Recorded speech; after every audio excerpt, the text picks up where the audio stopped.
Hi, Siri. I'm looking for a new podcast, one that preferably is hosted by a UF Hall of Famer, one that airs every weekday that would bring me everything I need to know about the Florida Gators, including news, analysis, and opinions. Siri, is there such a show? Have you heard of PodUp with Matthews in the morning on Facebook, YouTube, Twitter, or any podcast platform? Oh my gosh, why didn't I think of that? UF Hall of Famer Shane Matthews has a show every weekday. I'm gonna go check it out tomorrow. Thanks, Siri. Welcome to a live edition, a Wednesday edition of PodUp with Matthews in the morning from the Crime Prevention Security System Studios. Large enough to serve you, small enough to care. It is Wednesday. We'll have JC and we'll have Scott Carter. Live from Omaha, Nebraska. He'll probably be at like a Waffle House or somewhere calling in.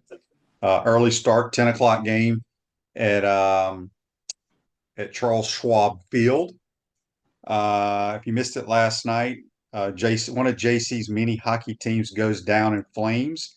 And now we have a series, 3-2. And then if you missed it, Willie Mays passes away at age 93. One of the greatest of all time. I want to welcome CertaPro Painters of Gainesville, the area's leader in painting excellence and proud partner of the Florida Gators, offering professional painting service for homes and businesses, plus cabinet refinishing and carpentry repairs. Visit CertaPro.com for a free estimate. We're going to go to the Titan MR hotline, courtesy of Comfort Temp. And now we are joined by JC, who is supporting the Yankees today. It's the only hat I got at the beach right now, QB. I watched that game last night a little bit. Edmonton gets a shorthanded goal, goes up 2-0. Florida had a chance to tie it in the third. Guy missed an open net on a rebound, Sam Bennett. And so the Oilers forced game 6. And I remember saying that if Florida didn't finish it in game 5, there would be 7 games in this series. I also said Boston would finish Dallas in 5. That happened.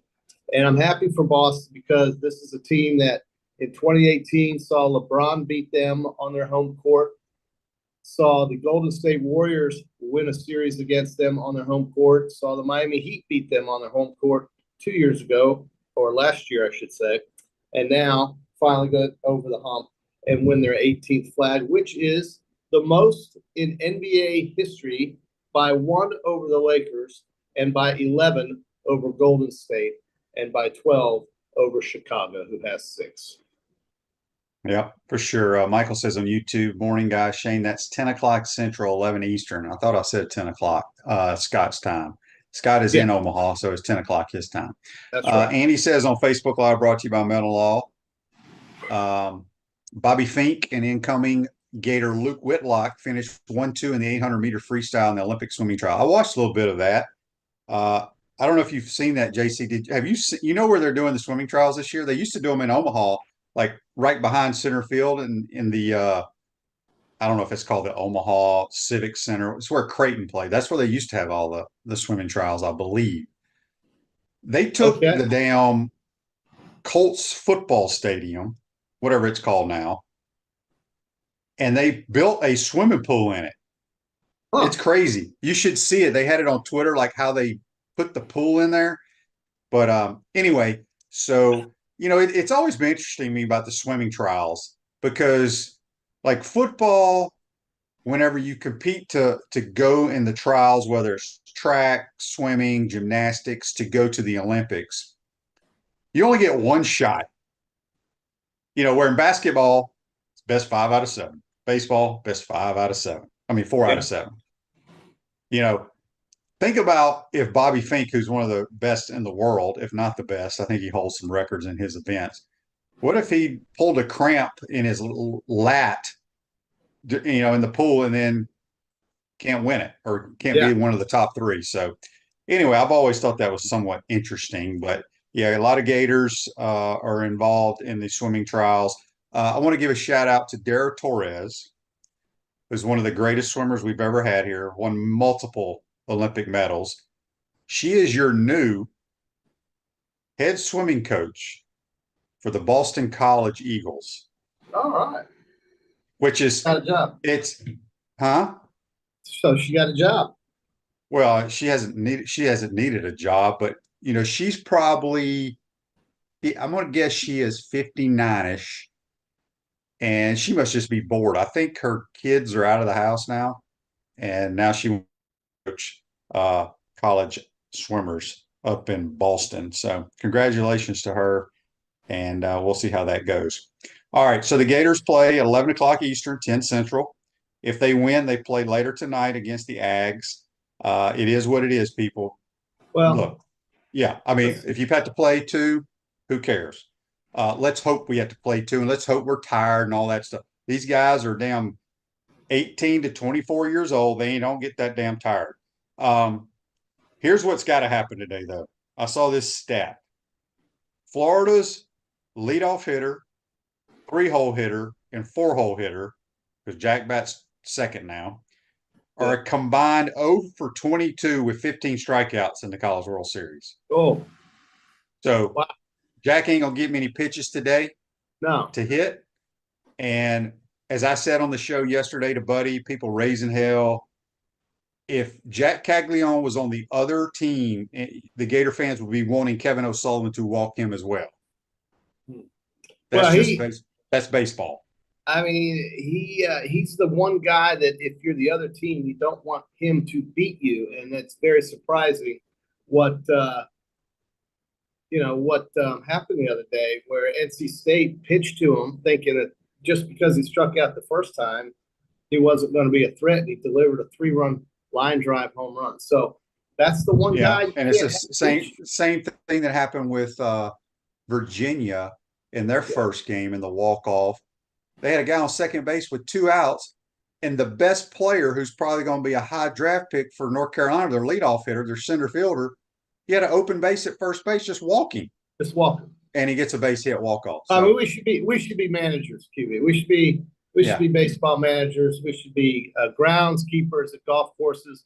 We should be so many things, QB. I mean, we really do have a resume. QB, did you happen to watch, while we were waiting for baseball, they had on the SEC network the times of all the teams that are playing this season and, when they would be playing in the noon slot, when they would be playing in the flex slot, and when they'd be playing in the night slot. Have you seen the schedule? I don't know if you have, but Jason, we talked about this. How many concussions have you had? Well, not as many as you, but what I was going to point out was in October, specifically on the 19th, did you happen to see what's going to happen on that day? You've got Alabama. I did not. Well, let me help you out. Alabama's playing at Knoxville. Florida will be playing at home against Kentucky. Big game. Kentucky's had their number the last few years. Georgia will be at Texas. LSU will be playing at Arkansas. And Missouri will be playing at home against Auburn. These are unbelievable games to me. And so what time are the games? Is that what are you trying to say here? The point was that Florida is going to be playing, I think, 2 games at noon on the schedule. One of them, 3. Is it 3? Okay. So I didn't count one of them.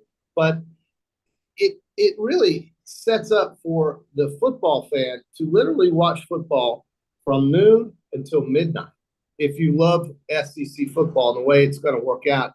And with Oklahoma and Texas playing for the first time, and I can't remember how long, at 3:30 Eastern at the fair. That is something that they haven't had in decades, really. Right. I mean, so it's a very exciting upcoming 2 months here, or in 2 months. It's going to be a very exciting time watching these games. I just don't know if I could sit on a sofa for 12 hours and watch football all day. I mean, I'm going to try. You can, JC. You can. You think I can?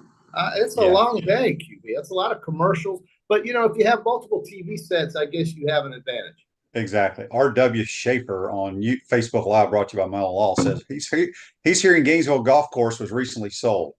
Yes, it was sold probably 6 or 7 months ago. They have done nothing to it. They've done nothing. They've done nothing. I think after they bought it, I don't think the people that bought it, I forgot where they're from. Because a lot of guys that are in my golf group were all at the country club, and now we're at UF, and some of the older guys still live out there.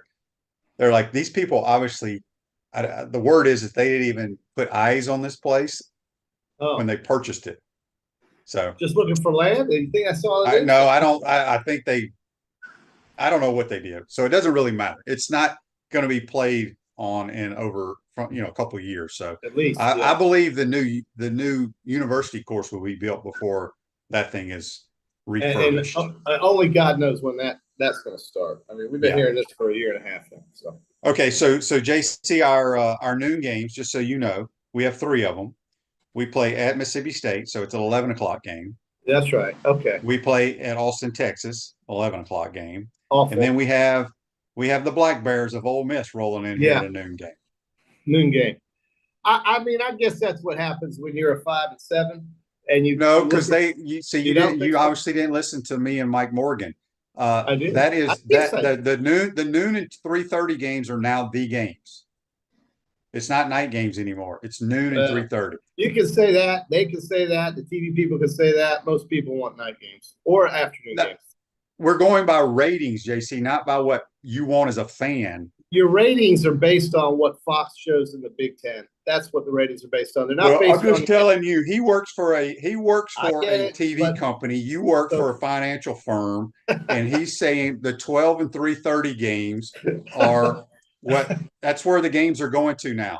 Well, look, I mean, that's great, but all right, so look at Alabama's schedule. Tell me how many night games they got. Well, yeah, I don't know. The flex, you're not going to find them. Well, flex is a possible night game. When you're in the flex slot, you could also play a night. Right, but if you're playing a big game, it's going to be at 3:30 or noon. Well, the night game is going to be the SEC network game. QB, I'm just going to tell you this. Fox can do what they want. They're the ones who started this big noon thing. And I know that, as you say, Mike works for a TV company, but and he does. I've never heard it called TV company, but that's exactly what it is, QB. You're right. QB, let's just be honest. I mean, you're going to tell me that the ratings in the SEC for noon games were better than they were at 3:30 and noon? I don't No. I'm not saying that. I'm saying moving forward, all the networks, they're putting their big games at 3:30 or noon. Yeah. Well, okay. Well, I mean, that could be. This 12 o'clock noon thing's not going to catch for me. I already canceled my trip to Wisconsin. I'm not doing that.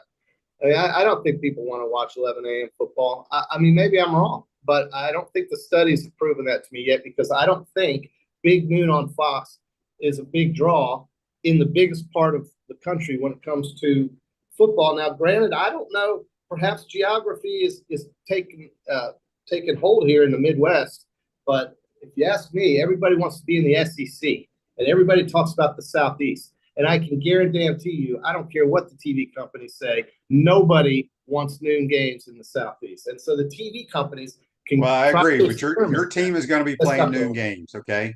Well, they got one with South Carolina. I don't know what the other one is. Oh, Madison, Wisconsin. Those are the two. Yeah. It seems like everybody's going to get their share at noon, QB. Everybody's going to play at some point. And I don't know. I mean, maybe people will grab a hold of that, but I highly doubt it. Well, JC, just remember back in the day when you were toting around a camera on your shoulder, all the games were played at 1 o'clock. Many were. Yeah. Many were. Yeah. This text on the Titan MR text line. Good morning, guys. We will see what happens with baseball team. No matter what happens, hey, we made it to Omaha. What an up and down season it's been. If we lose here, come all the negative Nellies and fire Sully, Daryl. Forget about this fire Sully business. I don't want. That's ridiculous. But think about how fortunate it has been for Caglione, right? To see this success in the postseason. And we were worried at a point where, now they're talking about him a lot more than they would have if this team didn't beat Georgia 2 out of 3 times in Athens a month ago. So think about, how important that was to get Florida into the postseason and allow him to showcase what he's able to do. Everybody's talking about him in Omaha. He's all over the radio. When I listen to these shows on Sirius and they're talking about the College World Series, his name is always the first name come up. It's not Laviolette from Texas A&M. It's not the kid that got hurt at Texas A&M. It's not the kid at Tennessee who hits it everywhere. It's Jack. Jack seems to have the attention of most of the media. Yeah, we had some people. We had some people text yesterday. The best player in baseball, college baseball, who's going to be the #1 pick, is the kid from Oregon State. I've never seen him play. I can't remember what his name is. Well, Oregon State played in the Pac-12. I don't believe that's a fair comparison to a guy who played in the Southeastern Conference against much. Well, I agree, but the Major League Baseball people, they look beyond what's going on now. Here's something for you, and all your TV executives, QB. ABC premier game is at 7:30, not at noon, and that is evidenced by the best game on September 28th, which is probably the biggest game for the first half. Okay, well, that's like the only SEC game. All the other SEC games are 3:30 or noon. I'm telling you. I know. Well, they have, they have obviously with two more teams, you've got two more games to slip in there. You have to have two more games on the schedule with two more teams. But I still think 7:30 will always be the prime time spot and the biggest, most watched time period, not noon. It's going to be the 3:30 is the most important. Then it depends on who's playing between noon and 7:30. Because the 3:30 game, it's no different than when it was on CBS. Because if CBS, always got the premier, they got the #1 choice. Then it went to ESPN, then it went to SEC Network. Well, now it's ABC or ESPN, so they decide what game is going at 3:30. Obviously, Alabama, Georgia needs to be at night. I agree. Yeah. But I'm telling you, majority of the games are going to be 3:30 and noon. And then your SEC Network game is going to be the night game. I prefer the noon and 3:30 games to get out of there. I know. That's what all media guys say, the same thing. Pat Doyle was adamant about that. Well, he had to write. He had deadlines. Deadlines and stuff. I ain't got a deadline. I just told him about traffic and other things I got to do the next day, like play golf. Silverback Concrete builds firm foundations for generations. You stand on it. We stand by it. We got JC here. We're talking a little bit of everything, folks. And then we're going to have Scott Carter live from Waffle House in Omaha, Nebraska. They got a lot of rain yesterday. It was the right decision to cancel the Florida game. A triple header in Omaha is baseball paradise for folks that love this sport. And just hope none of the games go into extra innings, or you could be there all freaking night. Well, and they're also calling for possible more rain at noon, 1 o'clock. It's going to be a long day. It is going to be a very long day. That last game, which I believe has Texas A&M involved in it. That would be Texas A&M in the winner of our game. Yeah, so that game could go until midnight. I mean, it could be a long day. Yeah. It sure could. All right, JC, let's get to our Peachland Dental, Gator Nation's #1 choice for dentistry in Port Charlotte surrounding areas. Go visit them at peachlanddental.com. We're going to do our Travelers Championship golf picks, which this is a signature event. So usually after a major, a lot of the big fellas will take the week off. They're not doing that this year. Well, Rory is, but yeah. Yeah. All right, I'm going to let you pick first, JC, because that's what I do. I let the guests pick first. Well, I don't, QB, I don't. Well, you're not going to pick any of my guys this week. I'm going way out on them. I understand. This is up there in Hartford. This used to be called the Greater Hartford Open on NBC. Da, da, da. Let's take by the way, I don't blame Rory for how he handled it after that match. We all knew he felt like crap. Why do we need to hear him wallow in misery? He was fine the next day making a statement and saying what he had to say. Nobody should be criticizing Rory for the way he finished that tournament. Everybody in America knows how he felt and what he was thinking and what he felt like. It's obvious. I didn't need to see him wallow and be upset about it. Anybody talking about him choking or whatever, if that's what the term you want to use, that's fine. But you've never played golf. Yeah, that's what I mean. I was going to say, a lot of folks saying that are not people that play golf. That's exactly 1,000% right. I'm going to go with Nick Taylor from Canada, who's sometimes pops his head in these events.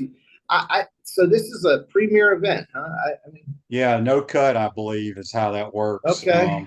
Nick Taylor. A lot of the big names are in it. I'm going to go with Sepp Straka, the Georgia Bulldog. Good tournament until the last round last week. Yeah, no doubt. I really worry about two guys right now, the way they're playing, Justin Thomas and Will Zalatoris. So I won't take them. But I will take Austin Eckroat in a tournament you're like taking this. an Oklahoma State Cowboy. I think this guy is a very solid player that could pop up again in one of these tournaments between majors and show. Well, I'm gonna take an Oklahoma State Cowboy that just played awful last week, but I still think he's one of the best ball strikers on tour. Vic Hovland. Yeah. All right, and avoiding Scheffler because it seems like you put a moratorium on his pick. No, you can take Scotty if you want. Well, I'm not. I'm going to take Wyndham Clark, who I think is tuning himself up and getting ready for Troon. That's going to be, of course, I think he can handle very easily and do a lot of damage on with his short game. And I'm going to take another one of my favorite youngest player on tour. On the bag has a Gator carrying his bag, Ju Young Kim, who played real well last week. Tom Kim played excellent golf.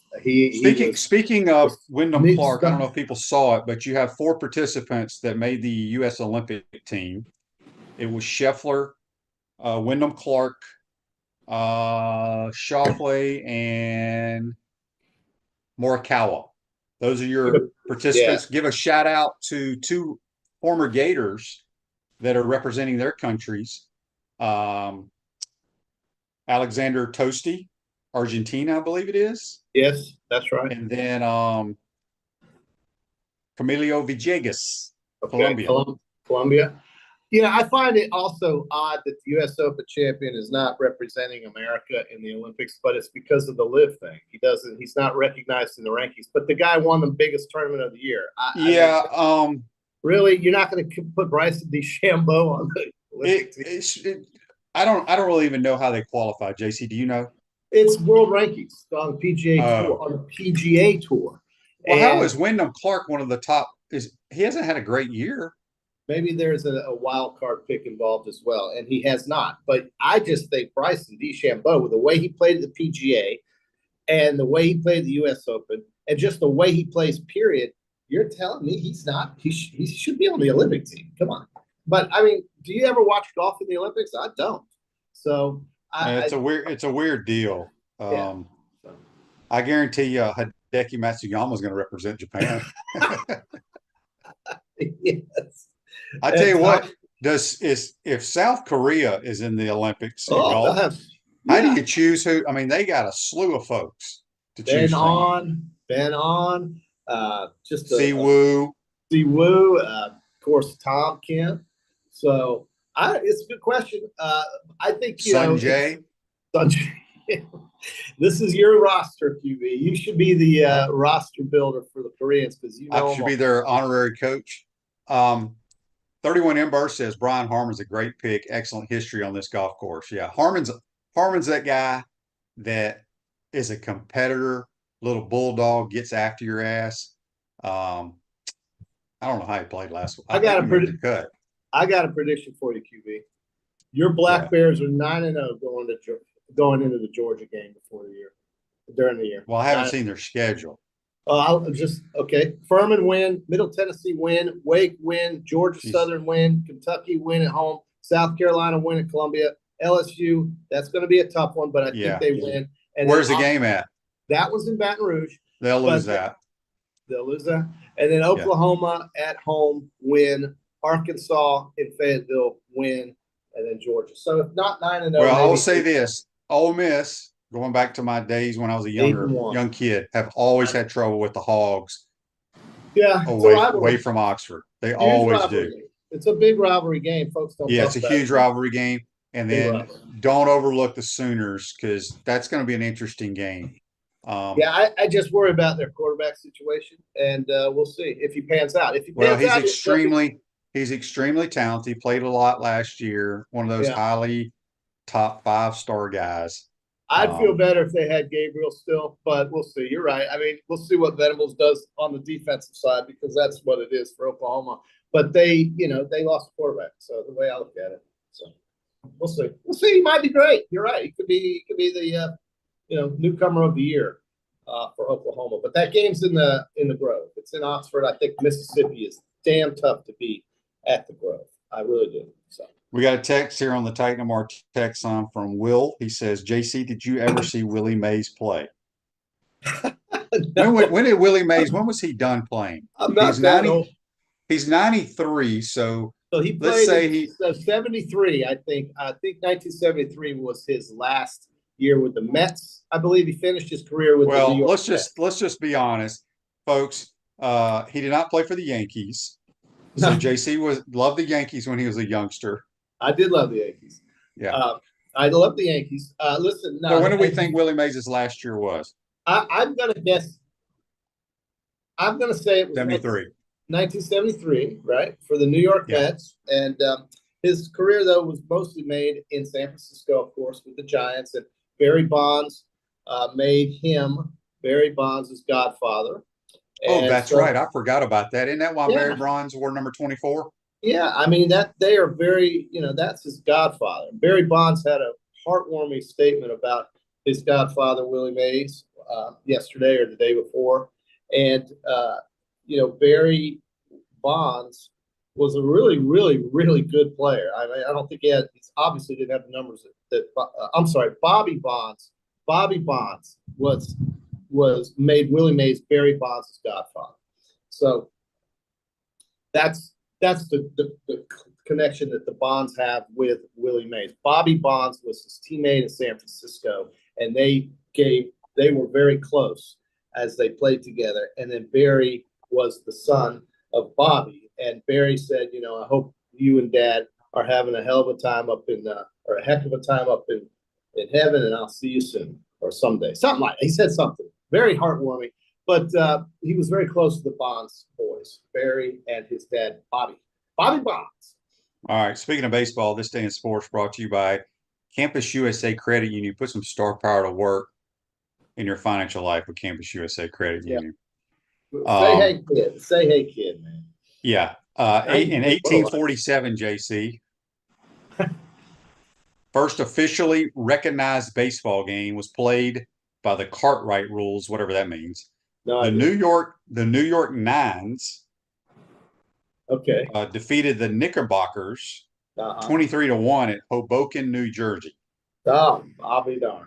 I wonder what the New York Nines jerseys look like. I may have to get one of those. Yeah, pull it up. See if it's on a Google. Hey, keep the ball in play today. It's 20 degree. Wind's blowing 25 miles an hour over here. I can't wait. It's going to be about probably. We got the head coach playing with us today. Can't wait. He's going to have it all. Yeah, you're going to have to play the wind today, QB. Enjoy that.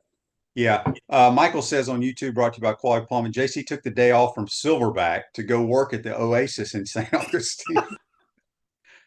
That's a they great were giving place. you crap because Silverback wears all that bright fluorescent green stuff with all their employees. This is at the Atlantis in the Bahamas. The Oasis is a world famous oyster bar and place, right? About a half a mile that way north of me. So it's a great JC, place. Go have fun on your walk picking up shark's teeth. Gators twice today. Got to win 2, and they can do it. They can absolutely do it. You never know. They got a day off yesterday, which really I think helped Texas A&M more than anybody because of the pitching issue. But, hey, we'll see what happens, man. You never know. You never know. All right, JC, have a great day. Okay. That's JC. Join us on the Titan MR hotline courtesy of Comfort Temp. We'll take a quick timeout. We'll come back. We'll be joined by Scott Carter from FloridaGators.com, live from Omaha, Nebraska. You're watching and listening PodUp with Matthews in the morning from the Crime Prevention Security Systems Studios. We'll be right back. We want to take this moment to thank our sponsors who keep the show going and pay the bills. Our premium sponsors are Crime Prevention Security Systems, large enough to serve you, small enough to care. Titan MRI, Gainesville's only locally owned and operated MRI facility. Meldon Law, the only official injury and accident law attorneys of the Florida Gators. Peachland Dental, Gator Nation's first choice for dentistry in Port Charlotte. QC Kinetics, live pain-free with QC Kinetics. Campus USA, put some star power to work in your financial life with Campus USA Credit Union. Comfort Temp, comfort is our business, peace of mind is our promise. Dave & Buster's, eat, drink, play, watch. Our gridiron sponsors are UF Bookstores, Silverback Concrete, Ruse Ogre State Farm Insurance, F45, Quality Plumbing. Our touchdown sponsors are Gator Dominoes, Celebrate Primary Care, Gator Bait Media, Okito America, Style Cuts, Ironwood Golf Course, Big Mills Cheesesteak, McDonald's of Gainesville, 84 Lumber, Dowling Signs, Baker's Sporting Goods, If you're interested in promoting your business on the show, call Freddie at 352-284-3733. If you like what we're doing here, make sure to follow us and support the businesses that support us. Hi there, this is Coach Steve Spurrier, and I want to let you know that by popular demand, Spurrier's Gridiron Grill's delicious brunch is now served in a premium buffet. You have spoken, we have listened, and we're now serving Gainesville's only elevated buffet, complete with an omelet station, ginger sage chicken sausage, shredded short rib, and of course our chicken and waffles. Plus, you can enjoy bottomless mimosas and Bloody Marys. So join us every Saturday and Sunday from 11 to 3 for the best brunch in town.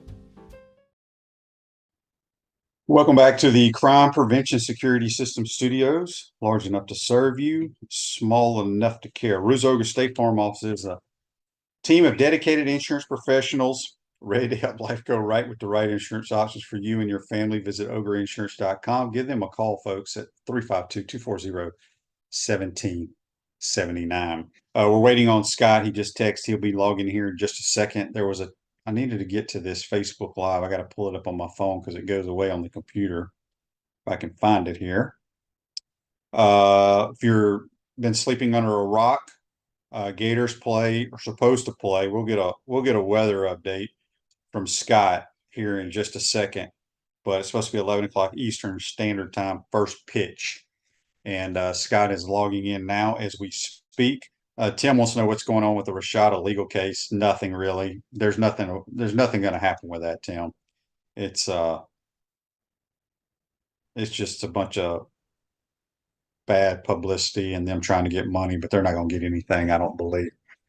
Russell on YouTube, brought to you by Quality Plumbing. Shane, could you ask Scott if he's ever done voiceovers for Cliff Clavin from Cheers? I keep expecting him to start with, "Here's a little known fact." Well, ask Scott. I don't know. I watched Cheers a little bit, but I don't know enough about it. Scott, good morning. You're on the Titan More Hotline. I was expecting to see you chomping on some bacon and some eggs and waffles from the Waffle House this morning. What's happening? Haven't had breakfast. I don't get up that early, Shane. And, I wouldn't do this for Oprah or Geraldo Rivera or anybody, but I'm happy to join you. And, Cliff, that's an interesting one. I've never heard that one. So I love Cheers. So I'm going to have to go back and watch Cheers. But no, I've never done any voiceovers for that show. Yeah. Very cool. All right, Scott. Let's see. You've been out there for how long now? A week? Yeah, it seems like 3 weeks, but yeah, a week. Today we got out here 2 games so far, so I'm ready. We're getting a double dose today, hopefully, because that means Florida will beat Kentucky this morning. So it's one of those days that probably is not ideal, but at the same time, I mean, you don't want to start a game last night and it get delayed, and like we had on Saturday, Sunday. And, you might burn a pitcher that you don't have to with the rain coming in. So I understand the decision. So basically, we all know the story out here, Shane. The Gators got to keep winning to get to that final. They'll have to win 2 today and potentially another one tomorrow. So that's the goal, or that's the mission. And we've seen this team surprise us all during the postseason. So, I'm certainly not counting it out of the realm of possibility. What's the weather look like out there today? We gonna get this first game in? I hope so. I mean, I looked out just now. It's a little overcast outside. There is rain in the forecast today. So we're just, it's one of those things where probably everybody's kind of wondering what's going to happen. I just hope they get the games in, but I will not be surprised if there's some kind of weather delay or something today. Before we jump more into baseball, we were talking about the Olympic swim trials. Obviously, a lot of Gators are involved in that. And I made a comment, and I hope I wasn't wrong, but I swear that those Olympic trials used to happen right behind home plate. I mean, behind center field at Omaha in that Civic Center. Did they not? They have been there before, yes. I Okay. think it's one of those things where they rotate around. Indianapolis here. There's only a few of those big facilities, I guess, that could do it. So, but yes, it is weird. Indianapolis this year, which looks a little funky in that big football stadium. So, but that's what it is. Yeah, it was pretty cool how I saw how they put that pool together in there. It was something else. All right. So Scott, when you look at today, I think Pierce Capola, I believe, is on the mound for the Gators. Um, did Kentucky sweep us during the regular season? I can't even remember. No, they won 2 or 3 at Condon Ballpark last month, and it was one of those series, Shane, where every game was kind of up for grabs. One of the games with the extra innings, and the Gators pitching, didn't come through in those games. And one of the victims, I wrote about it today a little bit, was Brandon Nilly. That was really his last bad outing against Kentucky on May 12th. Since then, I mean, the guy has been spectacular. And of course, that's a lot of the reason why we're talking about the Gators being in Omaha, getting ready to play Kentucky again. Kentucky's never made the College World Series, so this is a big season for them. But and they went 22-8 in the SEC during the regular season, so it's a talented team, but it's one that I think Florida matches up very well with. So it's kind of a coin flip, as most of these games are at this point of the year. So we'll see. I mean, they're familiar with each other. Text on the Titan More text line from Jimmy. It's kind of long, but he's just saying, Scott, like yesterday, all day yesterday, like what does the team do? Do they practice somewhere indoors, or they just kind of go to the movies? What do they do? Yeah, I mean, a lot of the guys hung out with their family. They did get some work in. There are indoor cages down at the stadium if they wanted to go there. They still keep on their schedule. They have organized team events, meals and stuff like that. So it's just one of those things where they did have a little extra time, too. A lot of the guys' families are out here. So instead of watching them play the game, they maybe hung out and had dinner, that kind of thing. That just made me think about, you said a bunch, because you see the whole family section on TV. Mhm. What are the rules in today's world? Back when I played, you got 4 complimentary tickets. Is that kind of what they do now, or do they get I more? still think it's 4 or But you 6. can trade, like if Scott Carter's family can't make it, I can take your 4 or whatever. Yeah, exactly. So, there's not everybody probably has family here, but I think most of them do. But yeah, you could definitely give your tickets away and the person could use them. But they do get complimentary tickets, and then so others have to be purchased. So, and then of course there's specific seating out here for each game, for each fan section, player families, that kind of thing. So you've seen a lot of these shots when they show these Gator fans on TV all grouped in the same spot. I mean, that's intentional. So, they have their cheering section in one area. Yeah, it's a pretty cool deal, no doubt about it.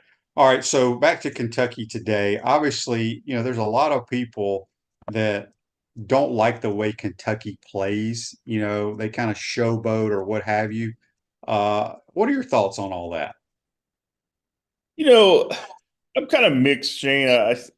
I love baseball. I love the history and tradition, and it is a sport that's kind of got some of these unwritten rules over the years. Some of them you kind of roll your eyes. Some of them you understand. I don't like some of the stuff they do. I mean, I like the way the Gators operate. Kevin O'Sullivan has always run a program where you feel like you're really around a professional team. And as someone who spent a lot of time covering major leagues, it doesn't seem far removed to me when I'm out here with the Gators around the team. The dugout almost makes me feel like when I used to cover major leagues. Like these guys, they take this very seriously. They have fun in the big moments, but they're not goofing off and doing all these celebrations in the dugout, which you see so often today. And everybody's going to have mixed opinions on this. I mean, some people love it. Some people say, well, let these guys have fun. Well, I'm all for having fun. I like the way the Gators do it. It's not so much about what other teams are doing. It's more, I just like the way the Gators are doing it. You're right. There is a contrast there with the way Kentucky does it. I think that probably plays off their head coach, Nick Mingione. He's a lot different kind of coach than Kevin O'Sullivan. So it's a contrast in styles. It's contrast in programs. So today we're going to get to see it play head to head and see how it matches up. Dan's got an interesting question here, talking about Sully, how he runs his program. Mhm. He says, "Do you think the transfers care about the facial hair and things like that Florida doesn't allow?"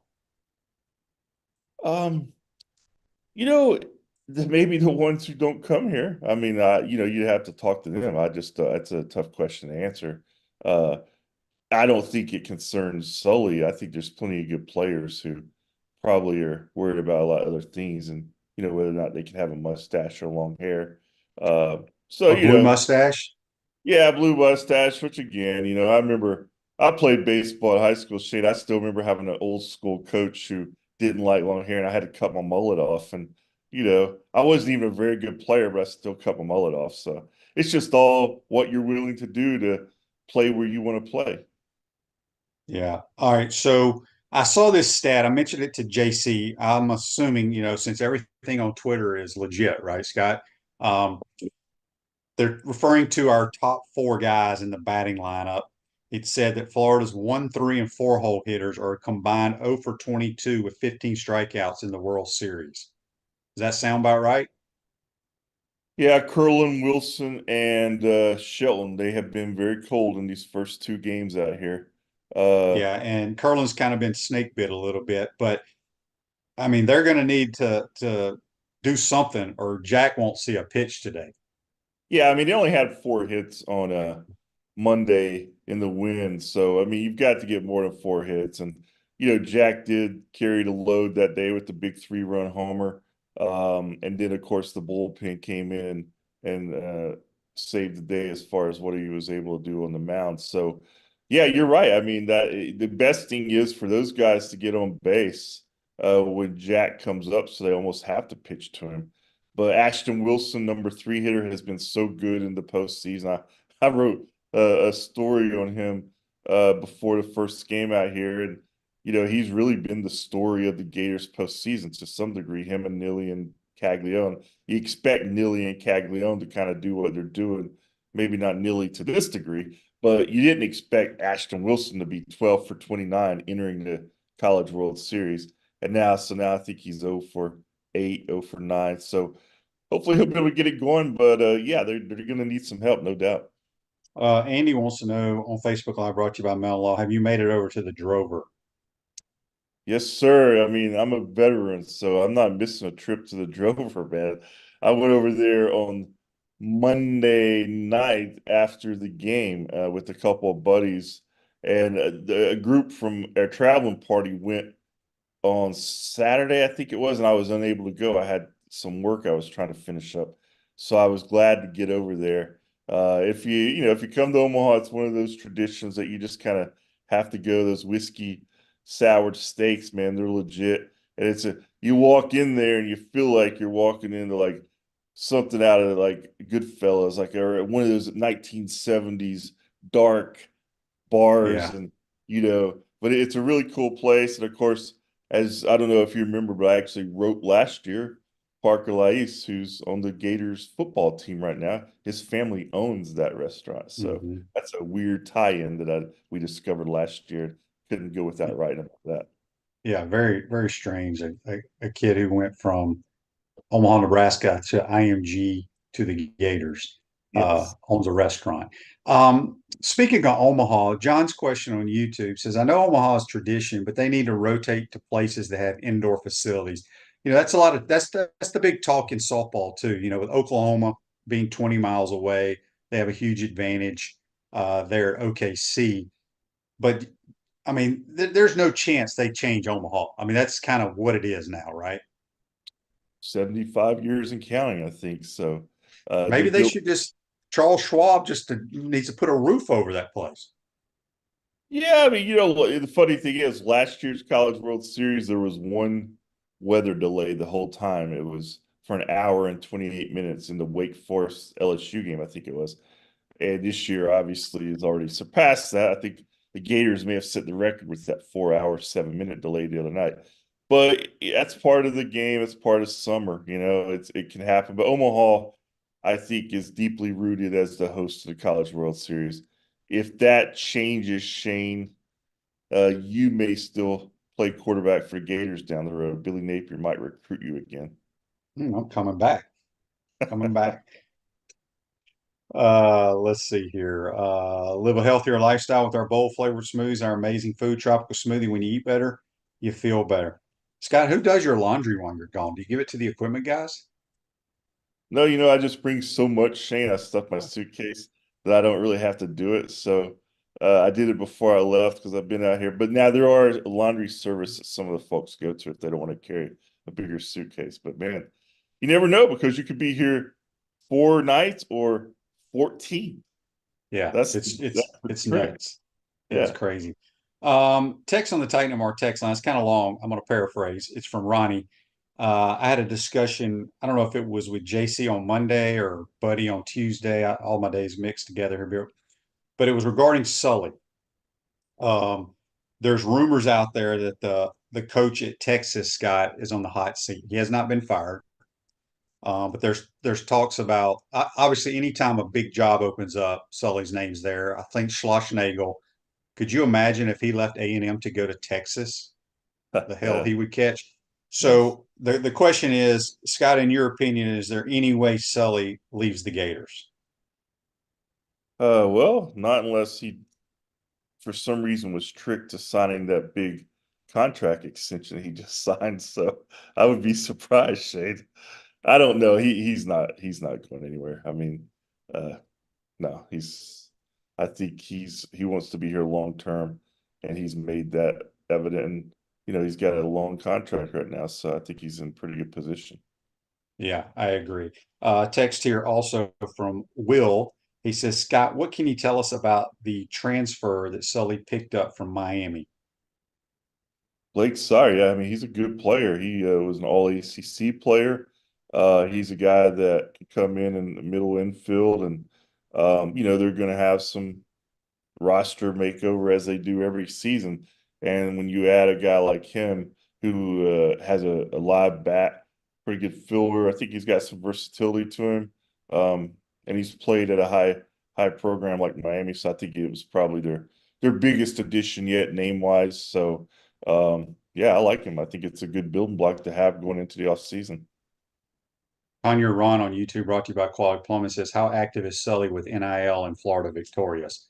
I would say very much so. He's trying to get a lot more money. He needs Yeah, more money. He needs more yeah, money. yeah. I think every coach in America is having to be more active, or either they're kind of retiring. That's just the nature of the beast. But yeah, I think Sully, like other coaches, he's just learned how important this part of it's become. And until this phase ends, you have to be involved. So there'll be another phase eventually where maybe it's more structured and it's a different setup. But right now, you have to have extra money, man. Yeah. Jason asked on Facebook Live, brought to you by Mel Law, is Slater ready to throw again, or is he still out? No, I think he is good from what I've heard. If needed, I mean, they haven't needed him the first couple of games. Today would be an ideal game for him, maybe to get a couple of innings. If hopefully Capola can give him 4 or 5, I think that would be big. Then maybe Slater and Jameson. I don't know if we'll see Neely today. Obviously, I think they're going to need him again in the tournament. So Don't you think that this is lose, you go home, and I know arm care and pitches and all that matter, but don't you think, Neely, if we had the lead or something, he's just going to go to Sully and say, look, I'm ready. yeah, that is with his case. You're exactly right, Shane. That's who he is. And did Sully makes that call ultimately? And you're right. I mean, he got yesterday off, so that's obviously a boost. So I don't know if he's got the old rubber arm, as they like to say, or not, but his arm doesn't seem to get sore too often. Yeah. Speaking of Slater, I don't know if you're aware of this. I may have mentioned it on the program. His dad, Ryan Slater's dad, Bobby Slater, is the head trainer for the Tampa Bay Buccaneers, who he was an assistant trainer for me when I played for the Chicago Bears. So, Really? I yeah. did not know that.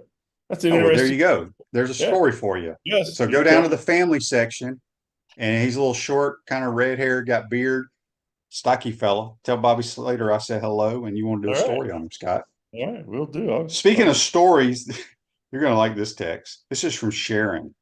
She says, Scott, will the university plan on flying you to the Olympics to cover all the Gator athletes? you know, There is no plan of that. And I've actually thought about going to the Olympics over the years because we've had so many great athletes there. And we do a lot of stuff for the website, obviously, to keep people informed on who is there and how they're doing. But yeah, after the whole regular college season's over, I take a little break and then come back for football. So a trip over to the Olympics, maybe someday when maybe I have a little more time would be fun. But certainly there's going to be a lot of Gators there, as you saw with Caleb Dressel and Bobby Fink and Katie Ledecky's doing big things, and Parker Volby, Grant Holloway. I mean, it's amazing, really, at how just the level of world-class athletes the Gators consistently produce in the Olympic sports. Isn't you just mentioned a lot of those spring sport guys, which are guys and girls. In Kenyon Berry going to play in like the 3-on-3? Yes, Canyon Berry is there. Going to play on 3-on-3 tournament for basketball. So that's a name that a lot of Gator fans probably haven't thought of in a little while. But yeah, I mean, there's always these athletes who are at Florida who are representing other countries. So you have a lot of tie-ins beyond just the U.S. Olympic team, which makes it interesting because you see these. I remember seeing Joseph Fahnbulleh when he came back after winning gold or silver over in Tokyo, and 3 weeks later, I'm walking through the parking lot and he's pulling up in his little scooter there, and I'm like, "Hey, man, I just watched you at the Olympics win a medal." So that's just what it Yeah. offers. Tim wants to know how many trainers I employed. I didn't employ any trainers. The Chicago Bears and the NFL teams employ the trainers. It's not a trainer like training you to get in shape. These are guys that handle your injuries, that type of trainer. All right, Scott, will you be sitting in press row, or are you going to be hanging out with Sean and Jeff today? I tend to sit with Sean and Jeff out here because the writers' press box is closed there, or is closed in, so you don't get the vibe. The radio box has windows you open, so it's a little warmer over where they are. But I like it because you get this feeling in the stadium, and I also don't have to put in headphones to hear them, so it's easy. Yeah, that's very cool. What does baseball do, like pregame meal, like 4 hours before first pitch, like football? Well, no, I mean they have it to breakfast, and I don't know, like a game like this, I'm sure they have it I organized guess breakfast. eating in baseball is not like preparing your body for a football battle. Yeah, it's a Uh, little different. Yeah, it's a little different, but they obviously have breakfast every day to get the guys something to get them ready for the day. And yeah, then with this game, it's going to be this morning game will be a little truncated. I mean, they're waking up, having some breakfast, going over to the park and get loosened up and play a game. yeah. Um, so last thing, I just think it's interesting because they showed. I want to say I was watching one of the games yesterday. They showed somebody from, maybe it was A&M, after they beat us in game one. The kid that made the catch, maybe it was him. He like walked back, high fiving people, walked back to the hotel. How far is the walk? If do the Gators players get on a bus, or do we walk to the hotel? No, there's a bus that takes them down there. After a game, maybe I haven't seen Florida players walk back. Maybe the Texas A&M player you're referring to, there's a Hilton or a couple of other hotels that the Gators have stayed at different times out here are right by the stadium. So maybe that guy walked back because he was doing media afterward and they Yeah. already left or something Yeah, like because that. they were joking around about this. Could you imagine after a Sugar Bowl game or something, some dude walking back to his hotel in full gear? No, That would be no, I funny. can't. That is pretty Yeah. funny. But the fans out here are great. They embrace this event as we've talked about. And these guys, the players, it is a once in a lifetime experience for a lot of them. So they're going to soak it all in. All right, Scott, appreciate your time getting up. Go get your pregame meal, and we'll make sure everybody follows you on Twitter at Gators Scott. Appreciate your time, my man. All right, Shane, have a good one. Yep, that's Scott Carter, senior writer, FloridaGators.com. Comfort Temp Heating and Air is looking for an enthusiastic, motivated comfort specialist to join our team. $1,000 sign-on bonus after 90 days. Awesome benefits and the opportunity to grow with a winning team. Apply today at comforttemp.com. Comfort Temp Heating and Air. Comfort is our business. Peace of mind is our promise. 11 o'clock's first pitch, Eastern Standard Time. Hopefully the Gators get it done. If they do, they will play the Ags of A&M sometime tonight. There's a game in between, so who knows. Hope you enjoyed today's program. Take care, folks.